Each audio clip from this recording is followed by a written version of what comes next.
You're listening to They're going to call it a hard foul. They're going to call it a hard foul. offering in-depth analysis on all things Boston Celtics with your hosts, Jim and Mike Quigley. All right, everyone, welcome back. We're back with a Hard Foul podcast. Very close to the season kind of opening up. Practice, anyways, for the Celtics in less than 10 days. So that's always an exciting time of year. But Mike, we got a little bit of ownership news in over this last week or so that I think is pretty interesting, and I want to just. It was in the New York Post, an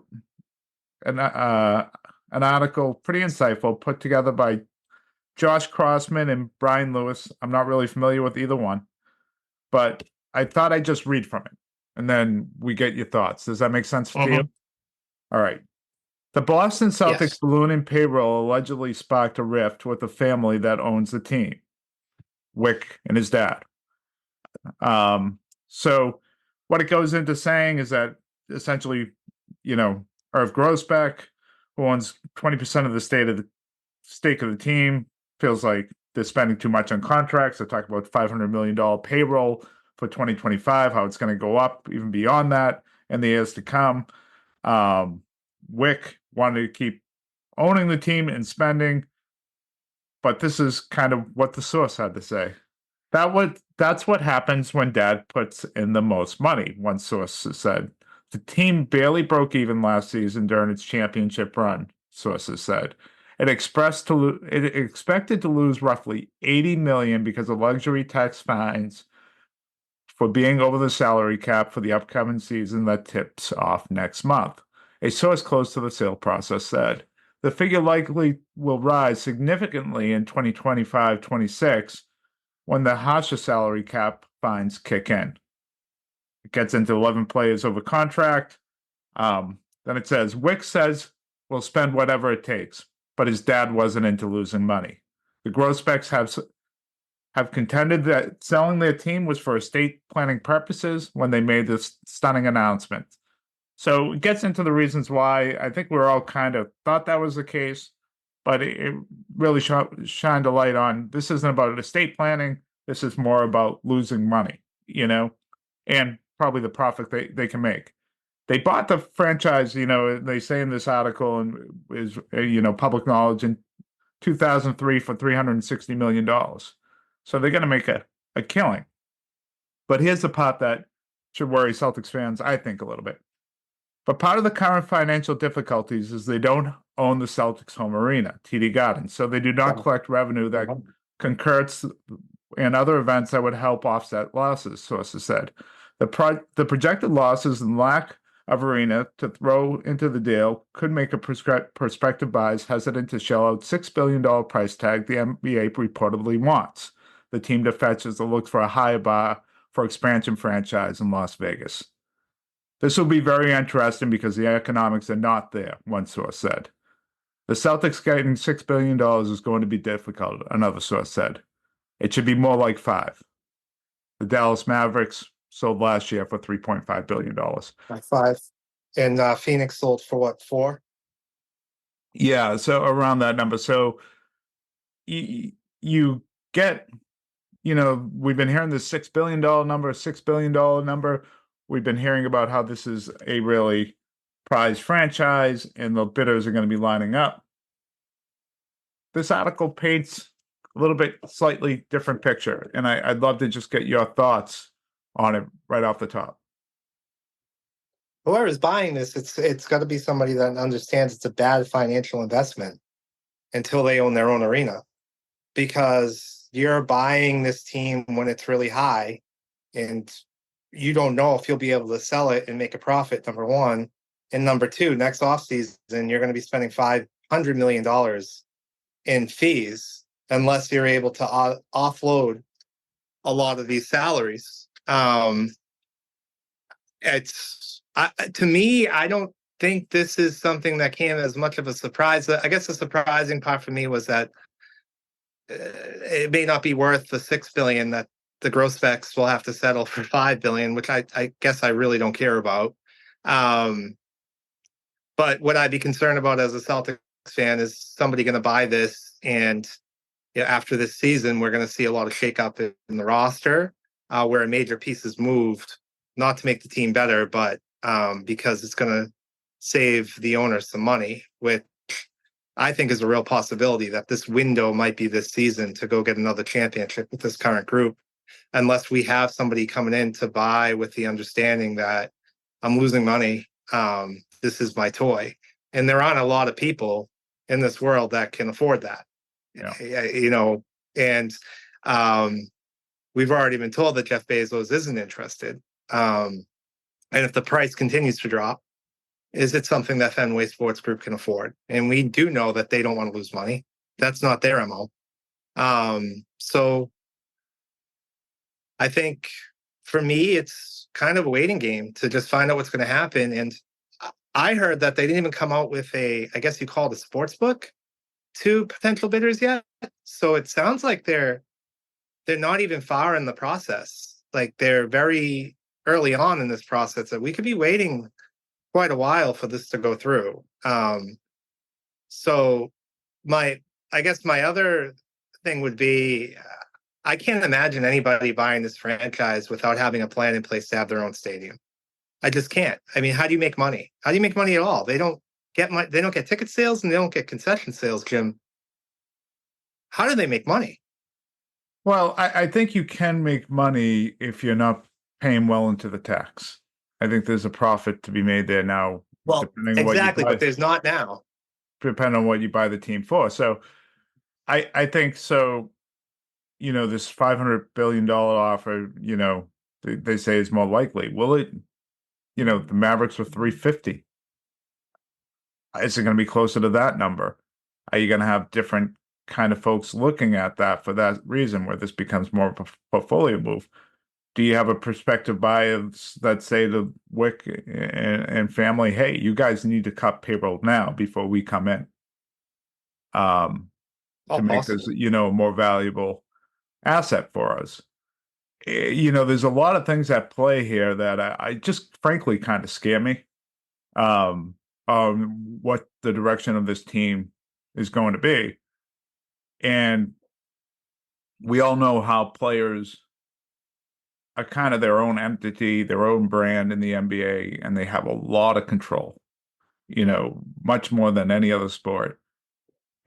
If Brown and Tatum start getting a whiff that this thing is changing in any way, how long before they've had enough? I just, it's going to be very interesting to watch. I get what you're saying, where this could be a long process. But is it part of the reason they haven't put anything out yet is because they don't get a sense they're going to get what they want back? So they're trying to figure out how they can do that. And what will it take to do that? I think the dream is that someone comes in here and builds a stadium, a basketball arena, that can be used for other things. I think the likelihood of that getting done in Boston is probably not very realistic. They're not going to get any help from the legislature with that. And it's very difficult to build and to build something of that size and scale. And the footprint it's going to leave in a city that's pretty condensed. Well, that's scary for the long-term future competitiveness with the way the NBA is structured now, for the Celtics to have championship aspirations. And so that's why I think this upcoming season, as far as this championship window is very important if they want to get another one, because there could be drastic changes coming soon. And so I think it's really important that we enjoy the ride now, that we really hope for health for a second season in a row, because the window's certainly open. The Celtics are certainly the favorites to win it again as constituted, but there will be one or two major pieces not on this team anymore. Hopefully not Brown and Tatum, but I don't count out anything with the sale of a team like this. Wyc was a great owner, but obviously he wasn't the financial owner of this team. He was a person, the face that was put in day-to-day charge. manager, you know, He was a day-to-day, and he was excellent at that. yeah. And that's another piece that's going to be lost in this too. There's going to be a lot of changes here that are coming, and so I guess my thing is ride the wave. We can't control it as fans. What we have to hope for, I think, as podcast guys and fans of the Celtics, is that this season they're back in the championship playing for another ring, because that may not happen for a while after this year. Yeah, and you mentioned the Fenway Sports Group, and obviously that's everyone's nightmare. You know, and I'm not a big Felger and Maz guy by any stretch, but I do think Maserati's probably still pretty He's tapped into the baseball scene, and you know, he was a good reporter back in his day. And when he kind of makes a comment about a month ago that they weren't interested because of the price. They like to get things at a kind of not a bargain price, but at a price that they don't feel like they're overextending themselves, but they like to do it for premier teams. So if they truly want to be in the NBA market, and the Celtics are certainly a premier team, and this the value continues to drop, I think they could probably envision a way where they can be profitable season to season, even under the current circumstances. Yes. Probably wouldn't bode well for the competitiveness of the franchise. It would not. But and I think there are probably some things that they're missing there if they're evaluating it that way.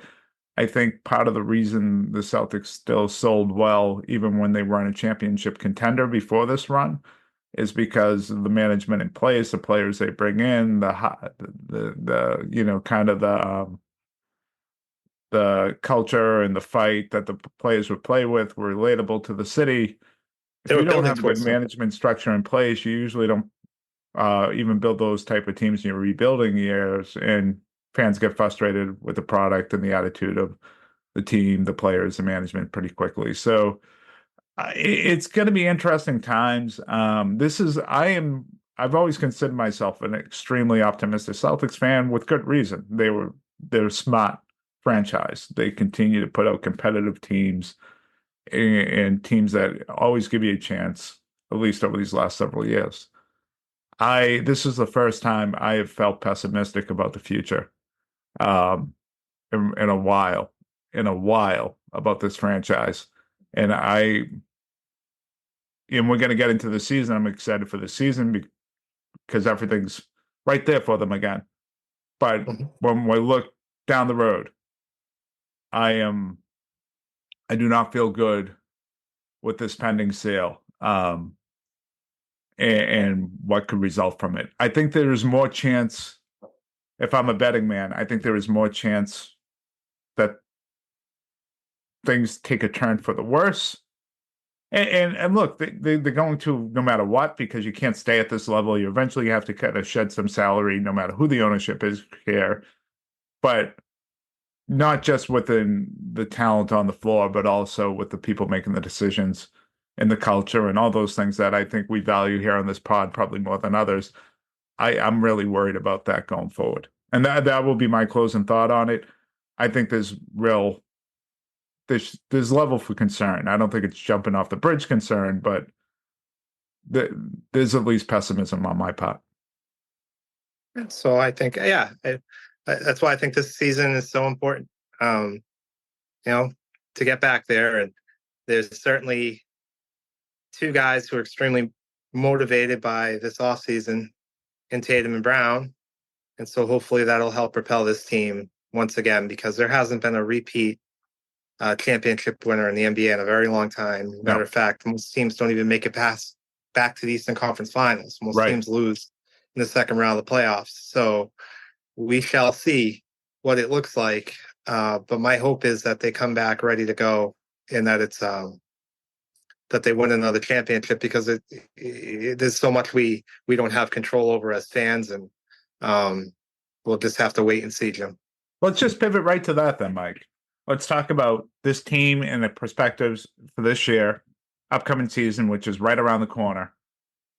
Give me reasons that before you believe why they can do it, why you have hesitations on either getting back to the finals, getting back to the Eastern Conference.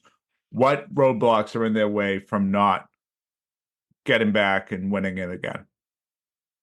Health and fatigue.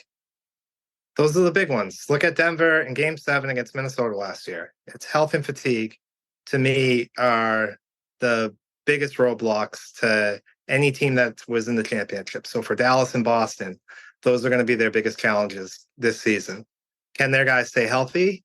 And are they in good enough shape where they've gotten enough rest in the offseason to be full tilt when the playoffs hit? And the Eastern Conference is a lot better now. So it's going to be a very physical ride there to get back to the finals. So I think the Ross is built great. And so it's that. And to go back on health and fatigue, the health and fatigue of Al Horford and Kristaps Porzingis are going to be very important as well. Yeah, I think it's that. And I also think the league, especially the younger teams, are really growing and getting better. And there's some teams this offseason that really did some things that are, pretty interesting. And if I was a fan of theirs, I'd be excited. I look out west and I look what Oklahoma City did with Isaiah Hartenstein and bringing him in when their biggest issue was size. And now they are just built, with a bunch of versatile players. They don't have the wing size that the Celtics have, but they have a lot of ball handlers. They have a lot of wings. They have a lot of guys that can defend.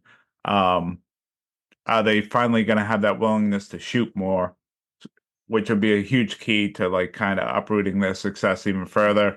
Chet Holmgren taking a growth step. And then you brought up the East, and I think the challenge gets tougher. And, with the Knicks and the Sixers, does Giannis finally put together a full playoffs and the Bucks, reemerge? No one even mentions the Pacers, and they made it all the way to the Eastern Conference Finals. Mm-hmm. So you have an Eastern Conference that is pretty good, pretty, talented.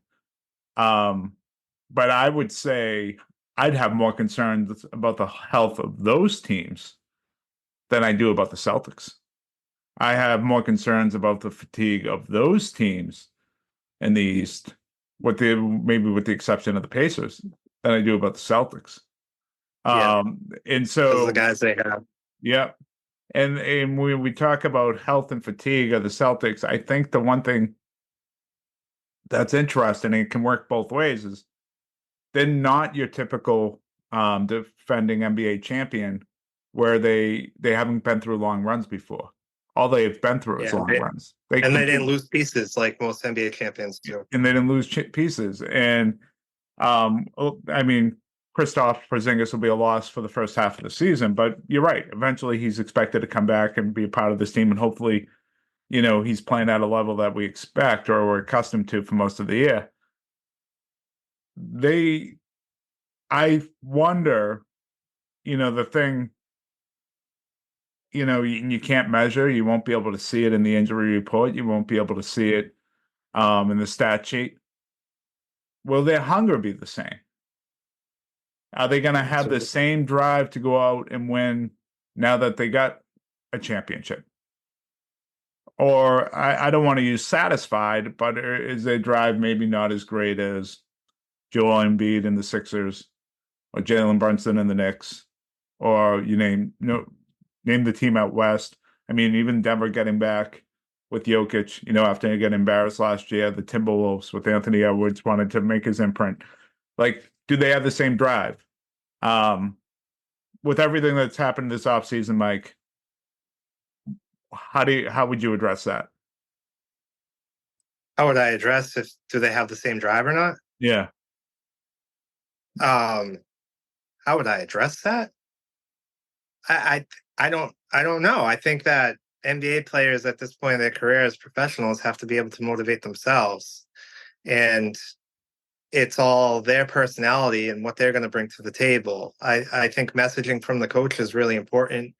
what Missoula has said about, I hope we have a red dot on our forehead this season, like somebody's aiming a gun at us as far as coming after us is what I want. So I think he's looking for some external motivation, maybe from some other teams where early on in the season when the Celtics may get blown out here and there, he'll be making comments to the media that this is good for us, similar to what he did last year. So I do think his messaging is really important. And the motivation is going to come from the top. That's going to come from Tatum and Brown. So it really depends on them. If they're all in like they were last year, then the team's going to be all in. If they're not, then they're going to have to get by with their talent. So Do you expect yeah. that what happened this past offseason with the Olympics, some of the doubters out there and all that stuff that people like to talk about, is actually a real motivator for these guys going into the season? Or do you think that's just kind of talking points during the summer because we have nothing else to fucking talk about? I think for Jaylen Brown, it absolutely is. And I think there's years of proof to show that he does take this stuff personal and it does motivate him to get better. And he is pretty open about it. For Jason Tatum, I'm not sure that it does, because I think he's in a place where he doesn't need that external motivation, where he's comfortable with who he is and he doesn't need other people to tell him things. I think he shows up to play ball, and I think he puts in his best effort every night. I don't think Jason Tatum needs motivation, Jim. I think his personality is what it is, and he's always going to be this way, whether the team is bad or the team is competing for a championship. Jason Tatum's always going to be Jason Tatum, and he's going to be trying his best, and he's going to try to suit up every night. I think that's what I've learned about him. And with Brown, I do think he drives off that external stuff. I think it does help drive his passion and to want to be better. All right, so let's do this. I'm going to continue to be the guy asking the questions, and I'll just follow up with my thoughts afterward. But how far do you expect this team to go? If you're making a prediction right now, are they repeating? Are they coming up just short? Is it just been too much? Where are you? They're repeating as champions. And now, is that something you're completely confident in, or is that something you're? I'm very confident in it. I need to see someone beat them. They are built to win. They have so much talent in their starting lineup that I don't think anybody in the NBA matches up with. I know the Knicks made a lot of moves to match up with it, but I think it's really, really hard to match up with Drew Holiday, Derek White, Jason Tatum, and Jaylen Brown all on the floor together. I just think the Celtics can attack you in so many different ways. And now that they've done it and they've experienced it and they know how to get through it and do it, they're veteran champions, which make you not fold under pressure. I just think we're going to see another level of basketball similar to what we used to see with like the San Antonio Spurs. We're going to see a team actually improve, if possible, in the level of, maybe not in the amount of wins, in the amount that they win by, but in the way they play basketball, with their efficiency scoring, with their efficiency of making stops on defense, than we did even last year. Another year of these guys together. The fact that they've done it now, it's just something different, that veteran status that they're going to have, that they'll go into a series down 3-2 and they're going to feel like they're going to win it. All right, quickly. I mostly agree with you. I feel like this season was so historic last year. I think they were just by far and away the best team in the league. It wasn't even close. The playoff, they just rolled through people, and I know they benefited from injuries. That's part of the discussion. That's fine, whatever. But they did it in the regular season too. I mean, they had more blowout victories, more 20-point wins, more 30-point wins. The point differential was what it was. The defense was great. They put pressure on you by, spreading the ball, shooting a high level of, good open threes, attacking at the rim, and just constantly, almost playing with an edge that you would see from teams that were trying to overachieve. And I think until someone shows they can match that, it's tough to pick against them on a 7-game series. They may not win as many games. as they did last year. I really expect them not to. But Mm. I think when it comes down to a 7-game series, it's tough to see who can actually match what they can bring to the table, especially if Brown and Tatum continue to take steps forward with their games, even if they're smaller steps, just adding wrinkles to their games or improvements to the games, which I fully expect to see come November. This if you had to pick an opponent, who would come out of the West? And then I want to ask you some more Celtics questions. Who I think is going to come out of the West this year? Yeah. I think my power rankings would be OKC and then Denver. Those are the two teams that I look at to come out of the West. I think Dallas is going to take a step back. It'd be interesting. Maybe they make a move, but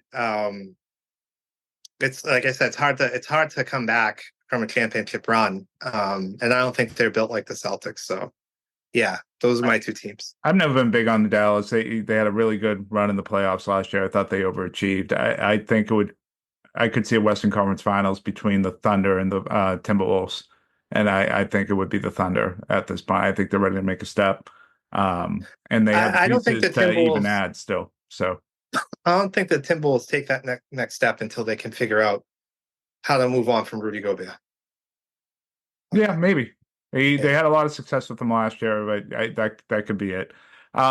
Mike, who's a player you're really interested in seeing this year for the Celtics, and why? Is there a player that stands out on this roster that you're looking to take another step, or how they respond to things? Who would that player be? Oh, man, Jaylen Brown. It's Jaylen Brown. I especially in October and November. Jaylen Brown, especially at the beginning of the season. Yes, I expect some very big scoring nights and monster dunks and an angry player on the floor. Mine is Xavier Tillman. I thought he was a good pickup in the midseason last year at the trade deadline. He was a starter for Memphis when they were a playoff team. He showed his versatility defending last year. I thought his game was it 3 in the NBA Finals was a great effort. He's gotten both Kyrie and Luka one-on-one with success. Of course, hit that big corner 3. So he's going to get opportunities to play. Al's not going to play back-to-back. Kristaps Porzingis is out for a long time. He's going to get a lot of minutes early in this season. So my first thing I want to see is, has that 3-point shot from the corner improved? Is that part of that? It has. Is it part of his arsenal? And is it going to be an effective weapon for him? I mean, because if it is, he's got a chance to make some real money in this league. So that's a positive for him. But it also is really great insurance for the Celtics if it doesn't replace Porzingis, it doesn't replace Al, but if they're not effective or they're not healthy when they need them, to have a guy like that with that type of defensive versatility and can shoot is really a nice feather in your cap. And it's one of the embarrassments of being so rich with everything that you have. So that's a guy that I early in the year I'm going to be keying on him, and I'm a big Tillman guy. I expect him. I think he's the type of guy that will improve.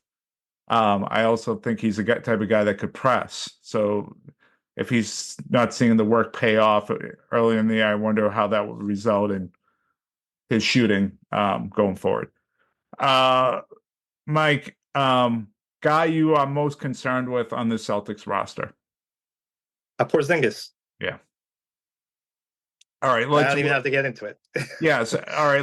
I don't think he can make it through a season, obviously, and I hope the brass of the Celtics are coming up with a plan for him to be ready and available for the playoffs.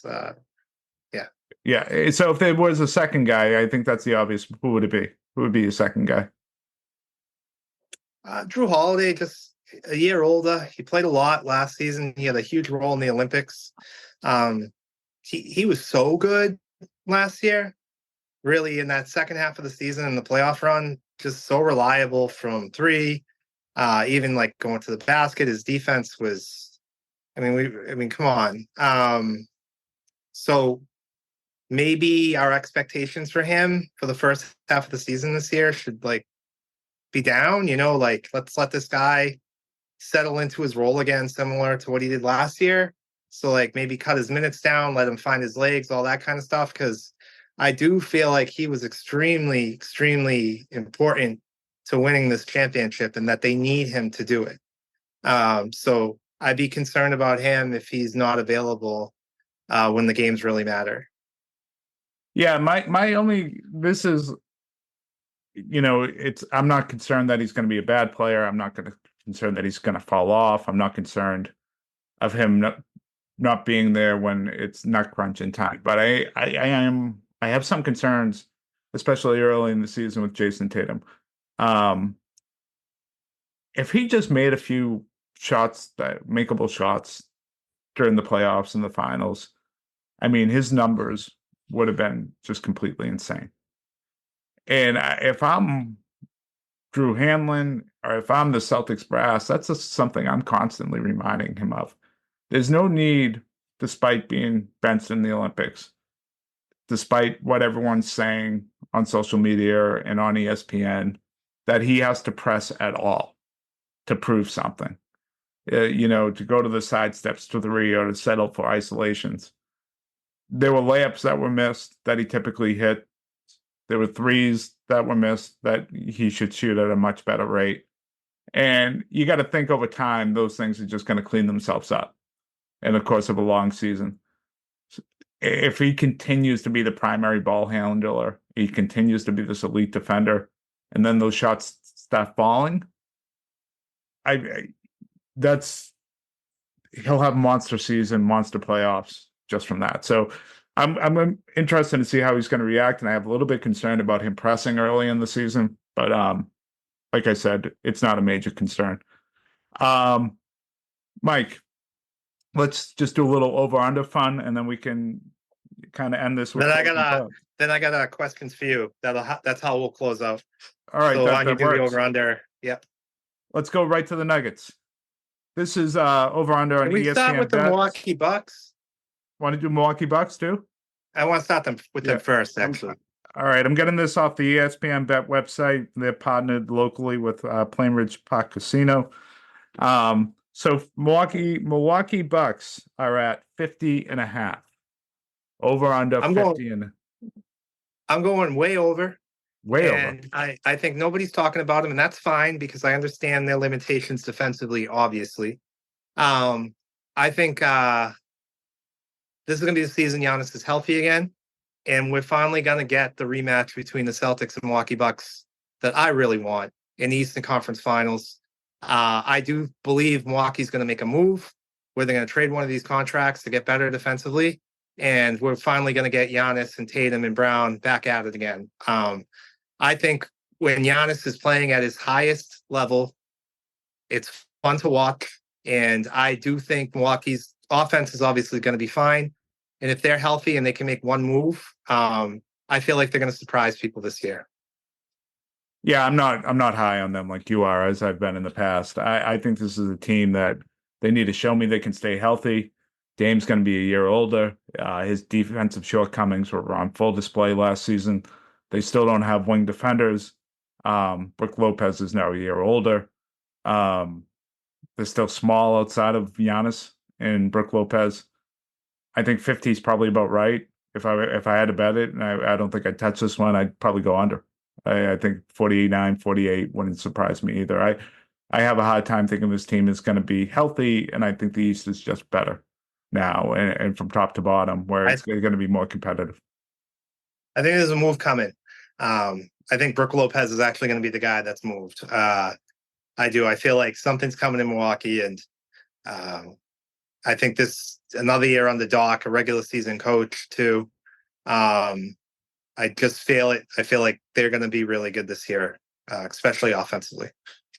But yeah, sorry. You can go back to we'll stay in the East. So the Knicks. This is, I think, high, a number higher than I expected for them to have, but 53.5 over under. I'll start first, Mike, since you started first the last one. I think this is going to be a hard charging, hard fighting team, a really good regular season team. 53 wins is still a lot of wins. This is kind of a tough one. I'd still say slightly. I'll go slightly over.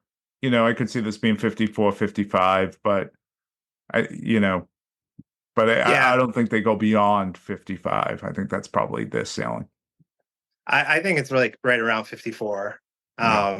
like the 3 seed. Yeah, that's so I guess slightly over. Okay.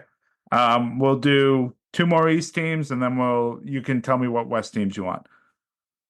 A Celtics rival for the last few years, Miami Heat, 44.5 wins. Oh, so that's like right above 500, right? 42 wins and Um, 500. yeah. I guess I would go. I guess I'll go a little over. They usually are. They usually end the season like 6 or 7 games over. I feel like they can get there again, be in the play-in, right? I think that's right where Miami is. Going under would be pretty drastic. I feel like we're talking now a team under 500 almost. So yeah, I guess a little over. Yeah, I so think they can get to 40. 41 would be 500. Yeah. You factor in the play and maybe you get an extra game. This is under for me. I think this is Okay. a Yeah. team that has been on the downside for the regular season, speaking, for quite a bit. They've been a 500 team in the NBA for the last 2 seasons. There is no expectation from me that they're going to be healthy. They still have their defensive liabilities. I mean, they're Well, yeah. they're Yeah. they still have I think am interested though because they did draft a center that they plan on starting and putting Bam at the 4. So I okay. am interested to see how that impacts them because they don't have size, and this is a 7-footer who's athletic. So we'll see. Yeah. Yeah. I mean, and there's some skill, there's some talent there, but I think the East, as much like I said with Milwaukee, is kind of passing them by. I think the Yep. Magic are a better team. I think the Cavs are a better team. I think the Pacers are a better team. I think they're back in that play-in mix, and unless they make some drastic changes there, I don't see that really changing for them. Will they be tough in the playoffs with whomever they play? Sure. They'll be well coached and ready to go if they're healthy. But regular season, I don't have a lot of faith. Last one for me, and this one's an under, Mike. I'll just tell you that right now. This is at a 52.5 for the Sixers. I'd be much more concerned about them in the playoffs, being healthy with Embiid and Paul George. And I think that's what they'll be working towards. I think they'll give these guys plenty of nights off, whether Yeah. they're healthy or not. So I think 52.5 is probably a stretch for them in the regular season. And I don't think getting as many wins possible is the number one concern for that franchise right now. They're going under. I think they're 49, 48 win type team, but with a lot of talent. God, our connection here is awful, Jim. I'm worried how this might sound for our listeners on the pod because I'm hearing it as we go back and forth. But as far as the Sixers go, I'm under 2. I mean, Joel Embiid being in shape, give me a break. He'll get hurt. He'll be out for a bunch of games. There'll be a points this season where we'll be talking about them in the play-in. I truly believe that. Their backup center right now is Andre Drummond. They got deeper in other places, but Eric Gordon's the guy that gets hurt a lot. We'll see. If Embiid's healthy, we're talking, yeah, this team could win like 60 games, but I don't trust him to play half the season. I don't think they're going to play him 65 games, even if he's healthy. Anyways, Yeah. I think they're going to give him plenty of time off. Mike, Western Conference teams, who do you want to hear from? We'll do 2. Let's do my top 2, Denver and OKC. Okay. So OKC Thunder, 56.5. 56.5. And to put that into perspective, the Celtics are at 58.5. The number one team in the league. I think OKC is going to be the number 1 seed, so I'm going to go over. Yeah, I think I'll go over here too. And I think they'll be flirting with 60 wins this year. I really do. Yeah, I think they're going to have a range. hell of a regular season. I don't think the West is as strong as people think. and I think they're going to be flirting with 60 wins. Denver Nuggets 51.5. I'll go. Wow, I think that's about that's right. yeah, I think it's about right. Yeah, Yeah, so yeah. I don't know. They'll get 52, 53 wins. They could get more if Jokic is an MVP again. So yeah, I'll go over. Yeah, I wouldn't touch this one. I think this is like a push, 51, 52 wins. That wasn't somewhere in an that option. range. Yeah. So Yeah, yeah, so I'm not even going to touch it. Mike, 58.5 wins. We'll end with this one for the Celtics, over under. slightly under. I think we're talking 56, 57 wins this year. Yeah, I think it's about right. I think you're about right, and I think they're still the number one seed, even with that. So, okay, Mike, what are your questions for me? We'll close the pod. All right. So it's a 2-question piece. Have Jaylen Brown and Jason Tatum passed Paul Pierce, Ray Allen, Rajon Rondo, Kevin Garnett on the scale of best Celtics of all time? All these guys were played in 2 championships. They all won 1. Obviously, Tatum and Brown have been in a lot more Eastern Conference Finals than all those guys. But are we at that point where they pass these guys? So you mean like kind of groupings, team wise, or individual play? Either one. I mean, individual. Let's go with individual play. Are Brown and Tatum better than those individual players now? Well, And when we talk about like the greatest Celtics of all time, I think the trajectory is probably. I think where things stand now. So, I mean, it happened differently, right? KG's first year here, they won, and then they went to different levels of success throughout the playoffs and had some injuries. The Celtics have had different levels of success in the playoffs and finally broke through and won. They both went to 2 finals at this point. So I think it's kind of obviously how they were built and everything has been much different, but as a collective group if you just, I wouldn't even focus on the peripheral players. Let's just focus KG, Paul Pierce, Jaylen Brown, Jason Tatum, and then the surrounding cast. I think it's probably equal footing, but I fully expect Tatum and Brown to pass them as soon as this year. Yeah.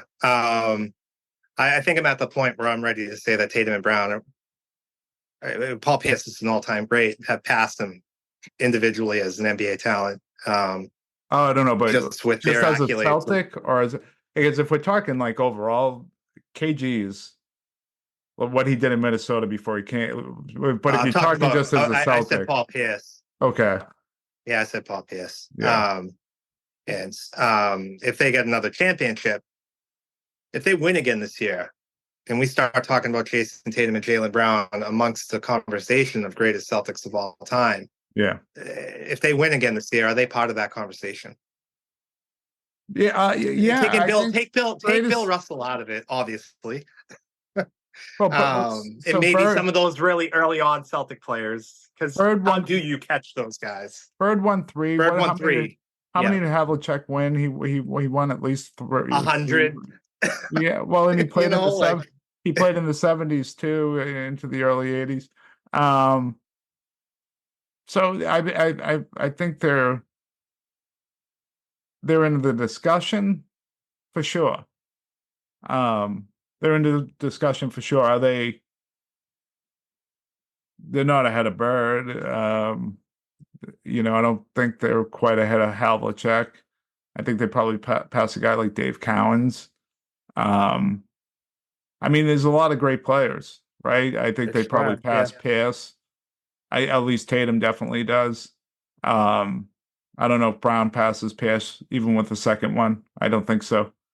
I think we forget how really awesome he was. I mean, Kevin McHale was an all-NBA guy. We forget about that because he played with Bird. He was absolutely terrific. Low post guy, developed a 3 at the end of his career. So you're just talking about a lot of greats. But yeah, they're in the discussion. Not at Bird's level, but they're going up the ladder. That's my point. They're in the discussion now. Yeah. And it's going to continue to get more and more. So we're witnessing greatness. Yeah. And so let's really appreciate the season. I really hope they get another one this year. So with that, Jim, that's all I got for you for that were my 2 questions. So All right. Hey, we're right around the corner. Pretty soon they're going to be out in Europe playing the Nuggets in the preseason, and then the regular season will be rolling in. And then with how bad the Patriots suck, we need and the Red Sox suck, we need an actual sports season to look forward to. So I think we got one on the horizon. Talk to everyone soon. bye.